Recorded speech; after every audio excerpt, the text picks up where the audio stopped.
নমস্কার বন্ধুরা, কেমন আছেন সবাই? আশা করি ভালো আছেন। আমিও ভালো আছি। আপনাদের সামনে আজকে নিয়ে আসলাম গাজরের হালুয়ার রেসিপি। প্রথমে গাজরটাকে আমি ভালোভাবে পরিষ্কার করে নিয়েছি এবং গাজরটাকে কুচি কুচি করে কেটে ভালোভাবে ধুয়ে সিদ্ধ বসিয়ে দিলাম। সিদ্ধ বসানোর পর আমি ঢাকনা দিয়ে কড়াইটা ঢেকে দিলাম। কিছুক্ষণ পর আবার ফিরে আসলাম, দেখি আমার গাজরের বলক এসে পড়েছে। তো আমি এটা এখন ভালোভাবে নাড়াচাড়া করে নিচ্ছি। নাড়াচাড়া করতে করতে আমি এখন একটু গাজরটা ভালোভাবে সিদ্ধ হয়েছে কিনা সেটা দেখে নেব। তো আমি হাত দিয়ে একটু চেপে দেখে নিলাম যে গাজরটা এখনও পুরোপুরি সিদ্ধ হয়নি, তাই আরও 5 মিনিট আমি এটাকে সিদ্ধ করব। তো আরও 5 মিনিট পরে আমি আবার ফিরে আসলাম। তো 5 মিনিট হয়ে গেছে, এখন আবার নাড়াচাড়া করে নিচ্ছি এবং এখন আমার গাজরটা কমপ্লিটলি সিদ্ধ হয়ে গেছে, পুরোপুরি সিদ্ধ হয়ে গেছে। তাই আমি এখন এটাকে নামিয়ে নেব আর জলটা ভালোভাবে ঝরিয়ে নেব। এখন আমি একটি কড়াই বসিয়ে দিলাম চুলার উপর। এখন আমি কড়াইতে 3 টেবিল চামচের মতো ঘি দিয়ে দিচ্ছি। ঘিটাকে ভালোভাবে নাড়াচাড়া করছি, নাড়াচাড়া করে নেব, কারণ ঘিয়ের কাঁচা স্মেলটা যেমন না আসে সেদিকে অবশ্যই আমি লক্ষ্য রাখবো, কারণ ঘিয়ের কাঁচা স্মেলটা আমার কাছে ভালো লাগে না। যাদের কাছে ভালো লাগে তারা ঘিটা ভালোভাবে গরম না করেও দিয়ে দিতে পারেন যাবতীয় উপকরণগুলো, কিন্তু আমি ঘিটাকে ভালোভাবে নাড়াচাড়া করে গরম করে নিচ্ছি, কারণ ঘিয়ের কাঁচা ফ্লেভারটা আমার হাজব্যান্ড নিতে পারে না। এখন আমার ঘিটা দেওয়া শেষ, আবারও নাড়াচাড়া করে নেব। নাড়াচাড়া করতে করতে এখন আমি এটার মধ্যে একটি তেজপাতা দিয়ে দেব আর 3টে এলাচি দিয়ে দেব। অবশ্যই গোটা গোটা দেব। আস্ত এলাচি দেওয়ার কারণ ভেঙে দিলে এলাচির দানাগুলো মুখের ভিতর লাগে, আর গাজরের হালুয়া খাওয়ার সময় মুখের ভিতরে এলাচির দানা গেলে আমার খুবই বিরক্ত লাগে। তাই আমি আস্তই দিয়ে দিলাম 3টে এলাচির দানা। এখন আমি দিয়ে দেব 2 রকমের বাদাম আর কিশমিশ। আবার ভাববেন না যেগুলো পুড়ে গেছে, কিশমিশের কালারগুলো একটু বেশি, তাই এরকম দেখা যাচ্ছে।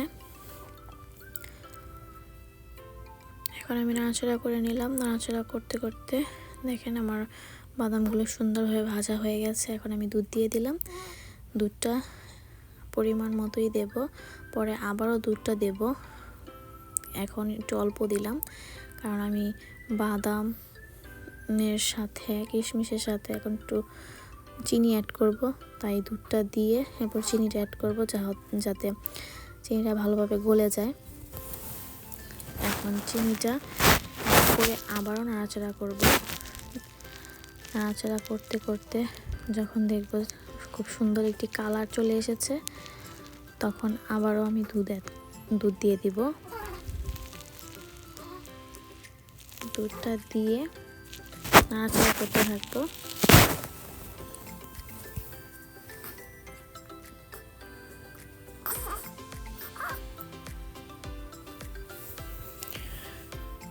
অবশ্যই আমি এখানে লাল চিনিটা ব্যবহার করছি। লাল চিনিটা আমার খুব ভালো লাগে, তাই লাল চিনিটাই আমি আনতে বলি আমার হাজব্যান্ডকে। তো চিনিটা দিয়ে ভালোভাবে মিশিয়ে নিচ্ছি, আর চিনিটা দেওয়ার পর দেখেন কালারটা কত খুব সুন্দর এসেছে। এটাকে ভালোভাবে ফুটিয়ে নেব, যাতে পুড়ে না যায় সেদিকে লক্ষ্য রাখছি, কারণ পুড়ে গেলে একটা বাজে স্মেল আসবে। তাই কিছুক্ষণ পর পর আমি এটাকে নাড়াচাড়া করে নিচ্ছি আর অপেক্ষা করছি দুধটা আর একটু ঘন হওয়ার আগ পর্যন্ত, কারণ চিনিটা ভালোভাবে যদি না গলে যায় তাহলে গাজরের মধ্যে চিনিটা ভালোভাবে মিশবে না আর গাজরটা খেতেও ভালো লাগবে না। এখন আমি দেখতে পাচ্ছি যে এটার বলক পুরোপুরি এসে পড়েছে। এখন আবারও আমি দুধ দিয়ে দেব। দুধের মানে বোতলের ক্যাপটা খুলতে পারছি না, খুবই জোরাজুরি করছি। যেটাই হোক অবশেষে খুলতে পেরেছি। এখন আমি দিয়ে দেব। গাজরের হালুয়া বানানোর জন্য একটু বেশি পরিমাণে দুধ লাগে, তাই আবারও দুধটা দিয়ে দিলাম। দুধটা দিয়ে আবার নাড়াচাড়া করে নেব। দুধটা দিয়ে আবার নাড়াচাড়া করে